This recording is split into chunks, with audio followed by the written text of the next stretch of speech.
0, go. And we're off once again on another episode of Indiana Rocks. Yes. And we got a special guest. Yes, we do. We do. And it's an honor. I don't remember who it was, Mel. I don't remember if it was, it might have been one of the Flynn boys, might have been Sherman Stockton. But somebody said, there's this band called OTIS, and you got to check them out. Yes. And I checked them out and fell in love. Yeah. Yeah, very tasty And I stuff. immediately said, hey, you got to check out this band called OTIS. And I did, and they were extremely entertaining. Oh, no doubt. Great players, great voice, awesome music, and the songs spoke to me. Yeah. And we'll get into that, but we say all that to say this: welcome to Indiana Rocks, singer and guitarist for the band OTIS, Boone Froggett. Boone, how are you, man? Good, sir. Thanks for making the time to have me on the show. Oh, man, hey. Thank you for making the time to be on here with us. Saw you at the Kentucky Headhunters concert recently. Man and boys put on. You know, I'm very privileged to travel with them pretty often, and as many times as I've saw them, you know, from being a kid, you know, knee high to a grasshopper, to, you know, being out there with them now, it's just I never get tired of hearing the music. It's a little bit different each night, you know, how the band's feeling. It's the Headhunters are the Headhunters, and that's about all you can say. Yeah, and I so admire the fact that they kind of made their own path. They paved their own way. They weren't really totally accepted. They were too rock for the country scene. They weren't rock enough and too country for the rock scene, when in fact they're just incredible. They're a great blend, and all they do is perform night in and night out, and they lay it on all on the line. And I know you've always kind of looked up to them, and you guys do the same thing.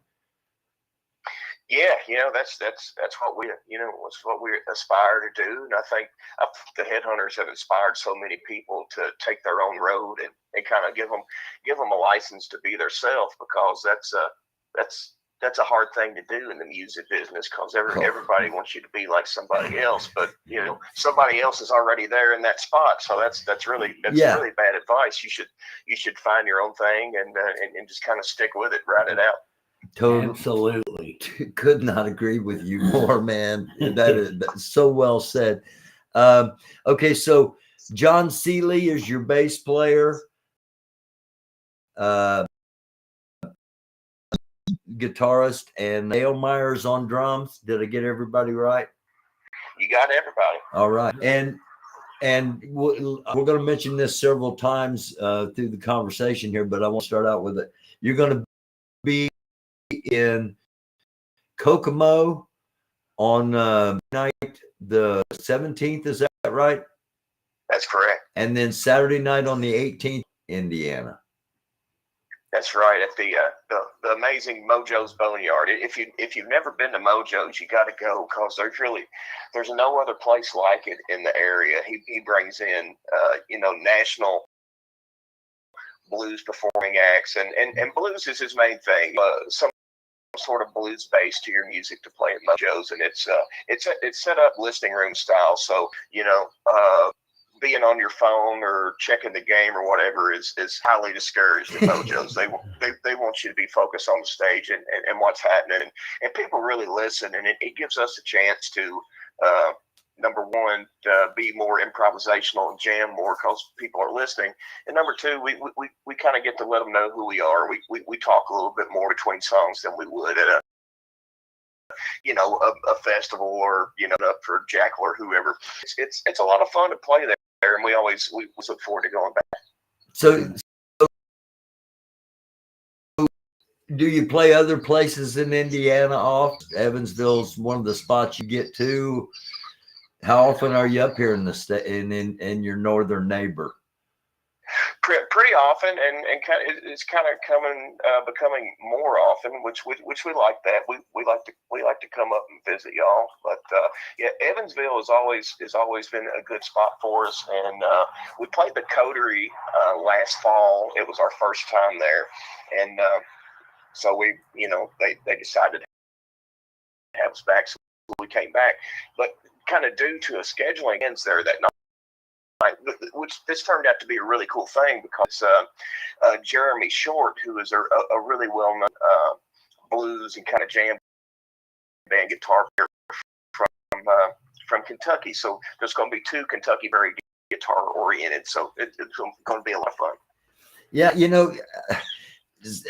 Kentucky, everybody automatically thinks Kentucky was a country player, because Kentucky killer country players, but Kentucky also has some great bluegrass players. They've got some great, which I find it hard to kind of put your band into a genre, because it's soulful.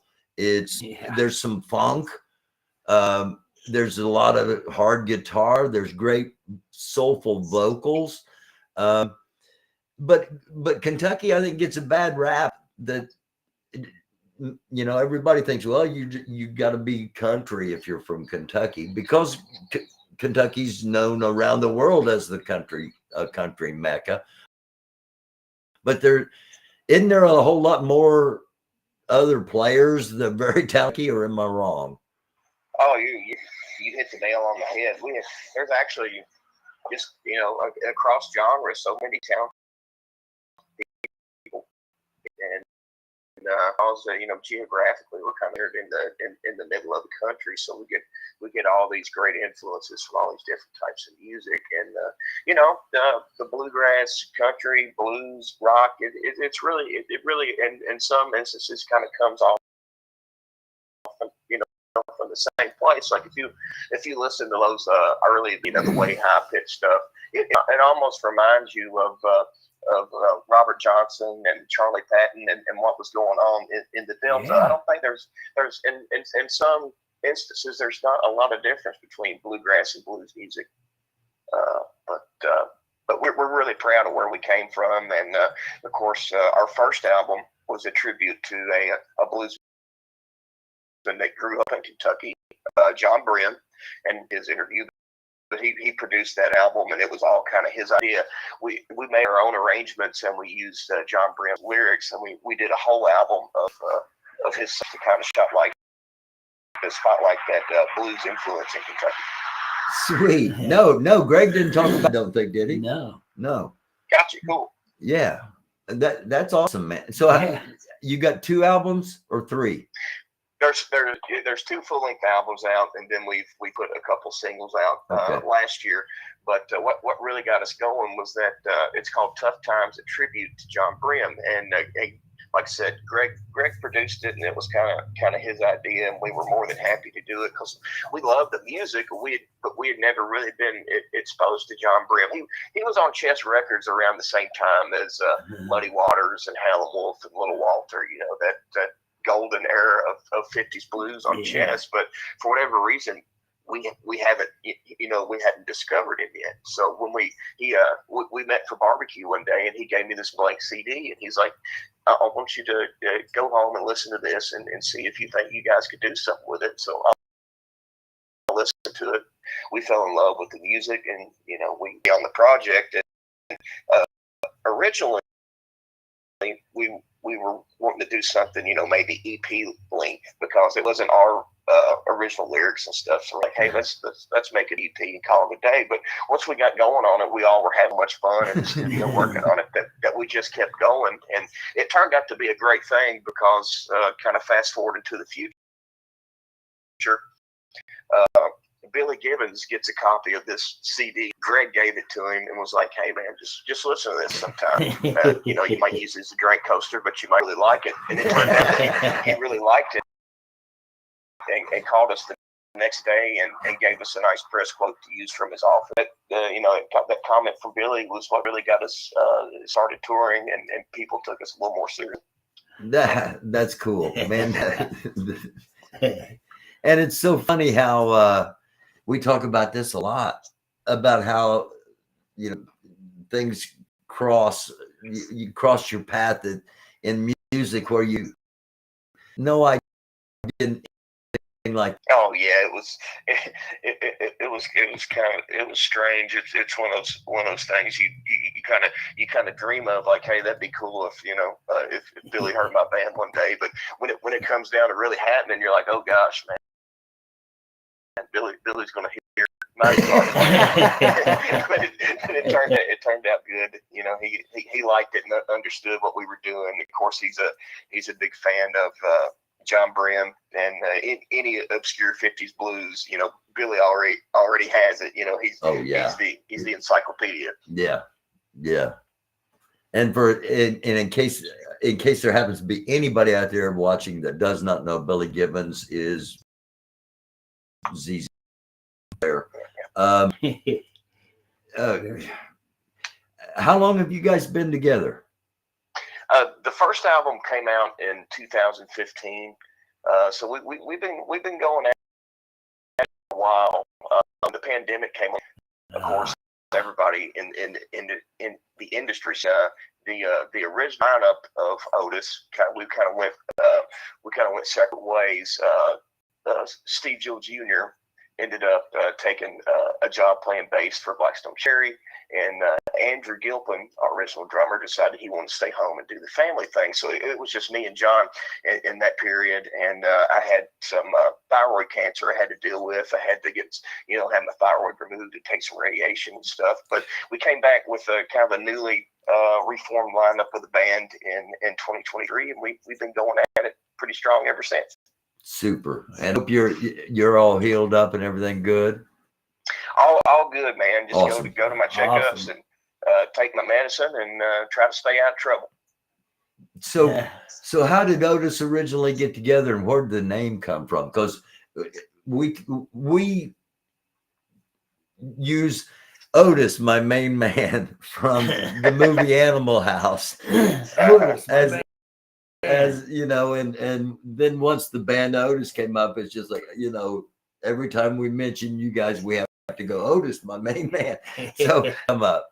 How'd you guys come about the name?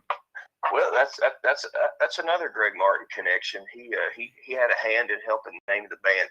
There was a band in Louisville that he saw in the 70s, and they were kind of a blues rock power trio thing, and they were called Otis, but they never really quite made it out of the regional market. But the name always stuck with him. So when we were kind of getting our act together and, you know, deciding what we were going to name the band, that was one of his suggestions. So we took it and ran with it, and we're still running.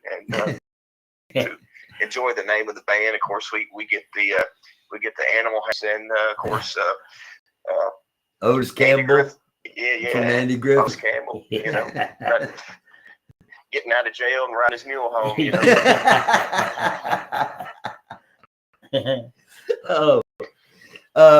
So do we know tickets? Are tickets on? I'm assuming tickets are on sale up in Kokomo.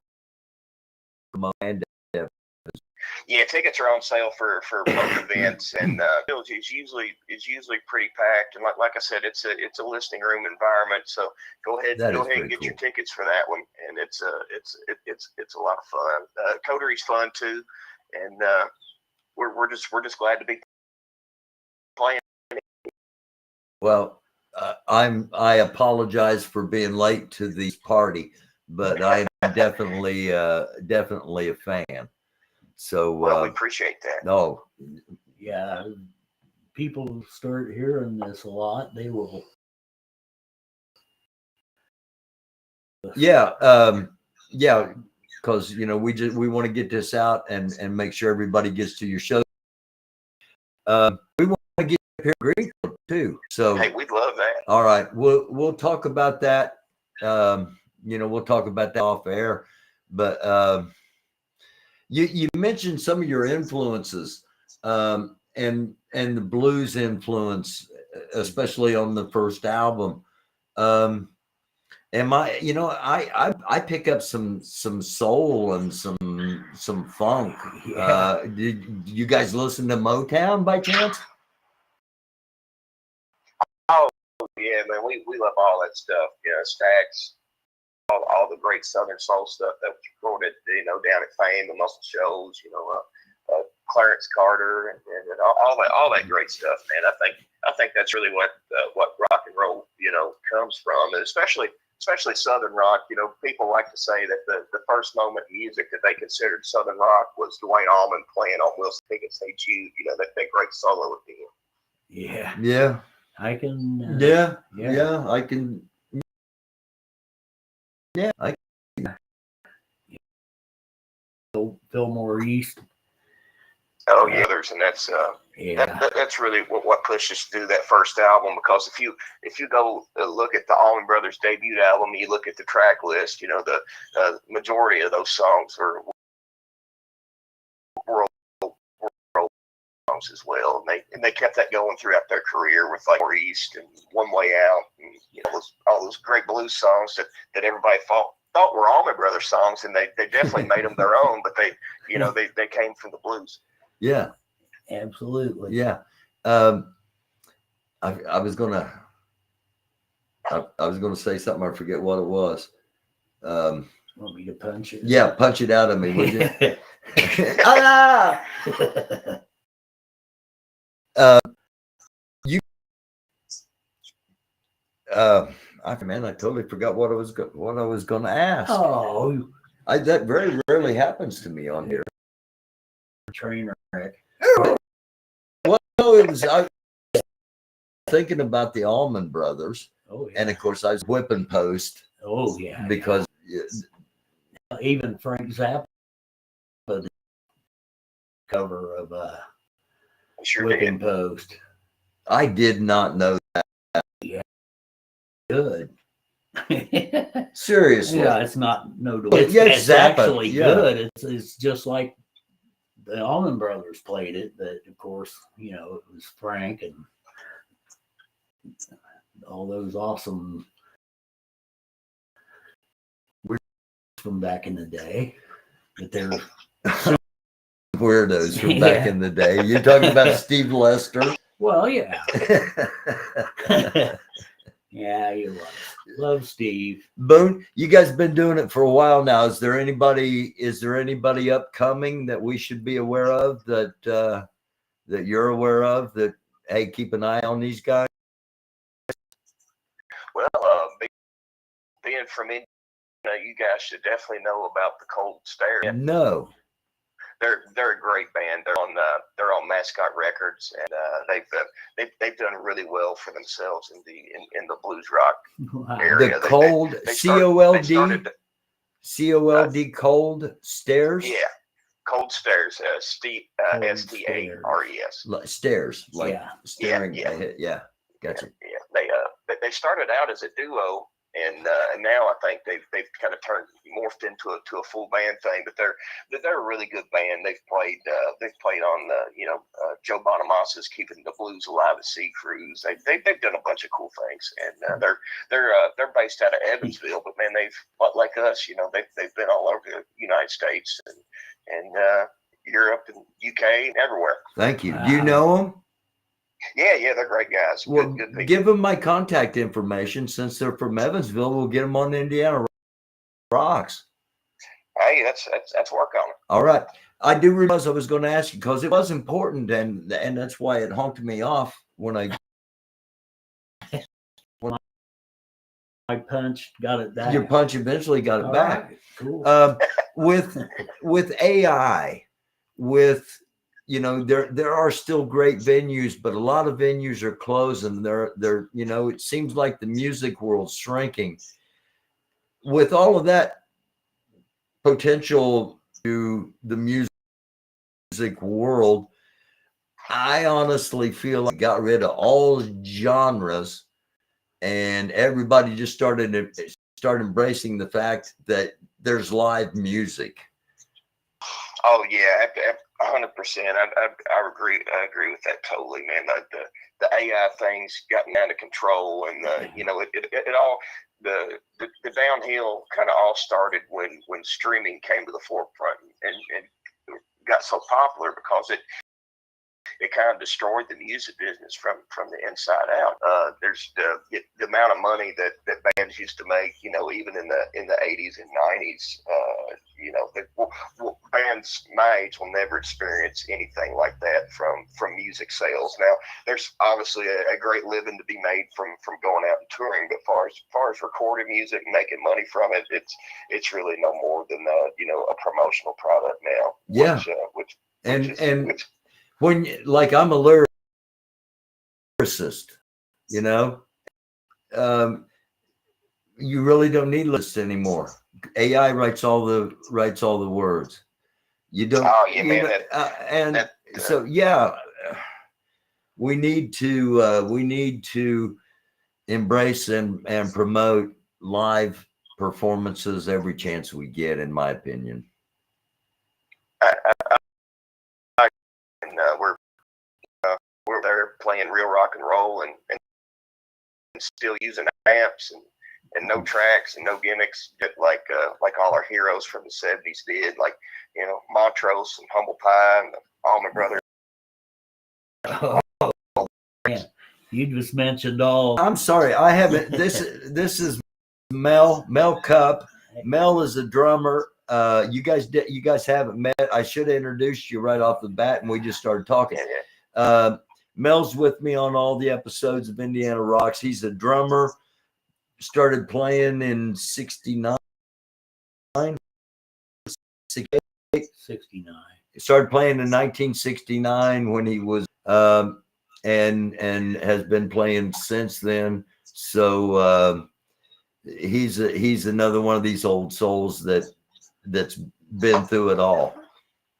You got to see all the good bands I'll never get to see. Oh yeah, I saw. We went to Crawford one time to Wabash College and saw Humble Pie open the show, and it was with Frampton. It was right before their Rockin' the Fillmore, I think, album come out. Wow. And Emerson, Lake and Palmer played in next, and then Johnny Winter with Rick Derringer was there. Wow. Man, it was awesome. And then Humble Pie didn't come back, but they had two shows, and Emerson, Lake and Palmer and Johnny Winter played another set. You know, but wow, what a lineup! Oh man, yeah. And when you know, we grew up in the area with Carl Story and Barnes and Dave Bennett and the Faith Band and Roadmaster. And so yeah, we've you know, I so much appreciate what you guys are doing, because it ain't easy, you know. And I respect so much the fact that you guys take it on the road and do it the way it's supposed to be done. Yeah, You know? because you guys, you have your own unique sound. We see so many tribute bands come through here, and everything is backtracked, and it's all some good players. You know, no disrespect to anybody, but man, ain't nothing like real players getting up there and really playing. Yeah. Yeah, it's the way things are structured now. It's a lot harder to do your own thing. I mean, there's we've got friends at tribute bands, you know, and they, you know, for example, they started, you know, a couple of years ago, and now they're you know, they're filling up performing arts centers and theaters because, you know, people want to hear that music they recognize, but you know, we always wanted to, you know, create something of our own. Obviously, you know, come from good influences and a good place, but you know, kind of continue the tradition of blues rock that we all love. Thank you, man. Yeah, absolutely. You said it right there. Again, the 17th of October coming up here. Going to be in Kokomo, and then the 18th back down in Evansville at the Boneyard. Yeah, Mojo's Boneyard. Mojo's Boneyard. if Evansville wasn't so far away, Yeah. you know. We may pop up to Kokomo. I don't know. It depends on what the schedule is, what we got going on, but we may just pop up there.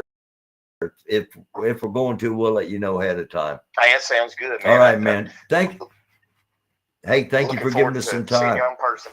Oh yeah, I look forward to seeing you again in person, brother. You take care now. Yeah. All right, you got it. All right, bye. All right, bye-bye. Bye. The legendary Boone Froggett. Boone Froggett from Otis. Otis, my man. Otis, my man. Otis, he loves us. Make you want to shot my head. Shut. Everybody doing the Yeah, alligator. yeah, yeah. Oh yeah, and it just fires me up being able to talk with younger generation that's Yeah, doing it, coming up. and well, they, I mean, yeah, because we've been around it for 50 years and they've been around it for 20. And so they're still coming up, but still they're established and they're doing it the right way. And they're staying true to their music and their sound, and they're incredibly talented. And just a good style of music. Yeah. Yeah. I don't see how that anybody could, Yeah. Yeah. And we're going to do that right now. We're going to end this with an Otis song, just so, because there may be others like us that weren't aware of them until there we go. This one right here, weren't aware of them until recently, or maybe even right now as you're watching this. And with that being said, here's Otis, and There's a Break in the Road.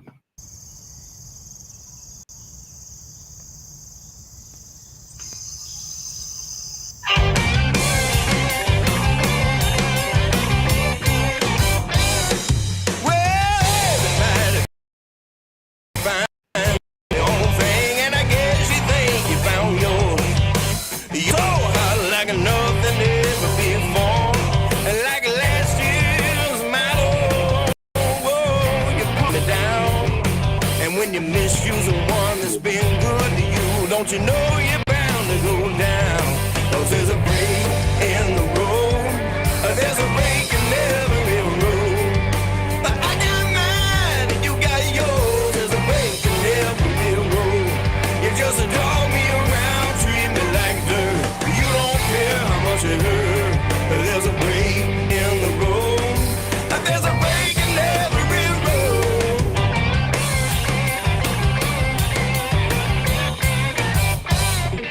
You were the only girl who could turn me on and make a bad man out of me. You made me do things I never dreamed of. Now you want to set me free. Well, I'm out in the cold, Lord, and left alone while you galloping with your little man. Won't you go on ahead and tell them like it is, like you ain't got a care in the world. Oh, there's a break in the road. There's a break in every road. I got mine and you got yours. There's a break in every road. Ride high with your bad self and leave me to carry the load. There's a break in the road. There's a break in every road.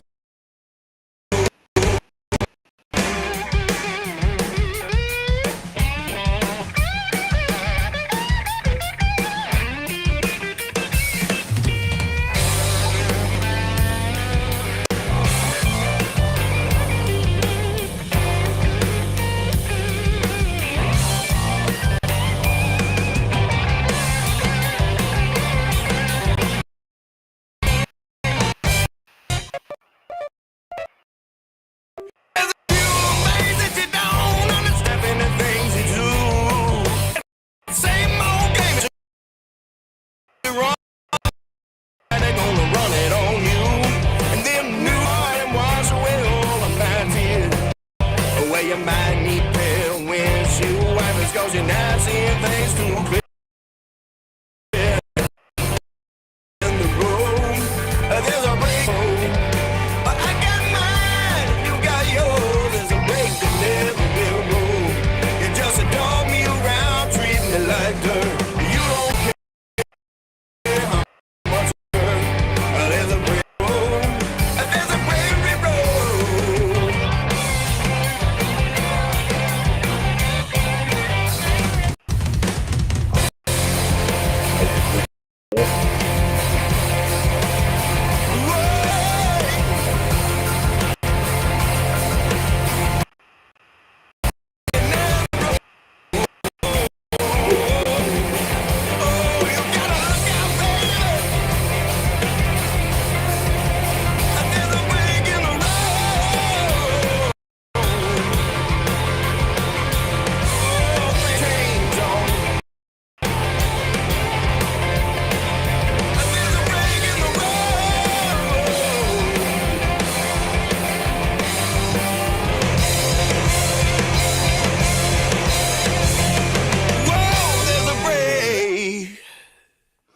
Yeah. Yo,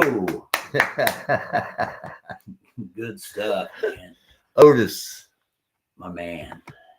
Yeah. All right. Boone Frogget, again, thanks to Boone for coming on here and joining this episode of Indiana Rocks. Breaking and roll. Breaking and roll.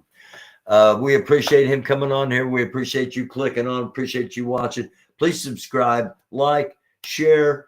If you want to help support the channel, Cash App $ American Doofus, AMERICANDUFUS with the $ in front of it. And then you just put in amounts up to, you know, $150,000, $200,000, whatever you want to do to support the channel. And we may have t-shirts coming out for sale. We're working on it. We'll see what happens. We've got a concert coming up December 28th at the Vogue.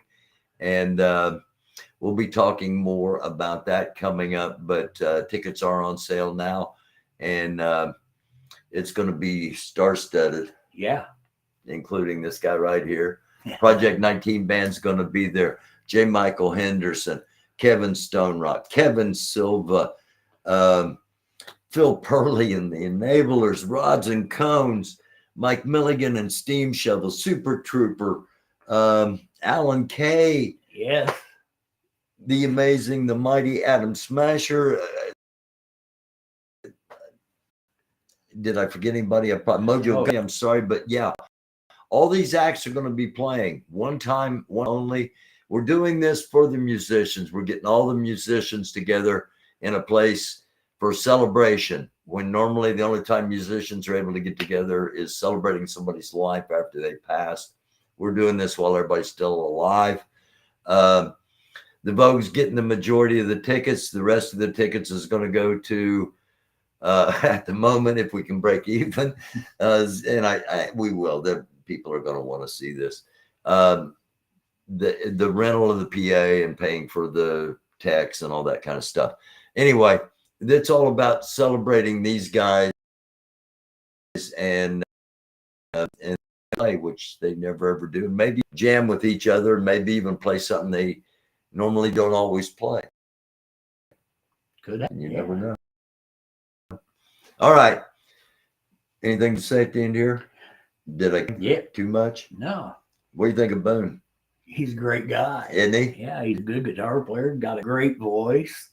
Man, they're just really good. Yeah, I'm looking. Check these guys out. Check them out. They're going to be in Kokomo on the 17th of October, Evansville, Indiana on the 18th of October, which is coming up here this weekend. So make your plans to go see them. And when you get down there, tell them Mel and Barry sent you from Indiana Rocks. We love you guys. Thanks for clicking on.